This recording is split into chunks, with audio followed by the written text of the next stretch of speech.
আদমপুর বাজার দক্ষিণ সমহনীতে গত 2 বছর আগে বন্যার প্রাণী প্লাবিত হয়েছিল।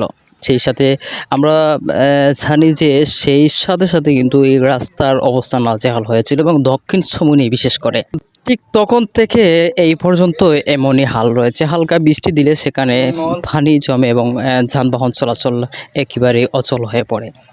আমরা জানি অনেকেই দর্শক ইতিমধ্যে আমি যে জায়গাগুলো দেখানোর চেষ্টা করছি সেই জায়গা কিন্তু আমরা দেখতে পাচ্ছি ইতিপূর্বে আসলে অনেকটাই নিউজ করা হয়েছিল এই জায়গা নিয়ে, কিন্তু আজ অবধি রাস্তাটি কোনো হাল পরিবর্তন হয়নি।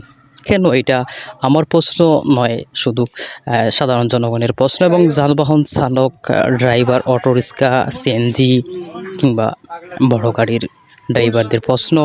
আজ অবধি কেন রাস্তাটা ঠিক হয়নি এবং এখানে দিন দিন দুর্ঘটনাই বাড়ছে।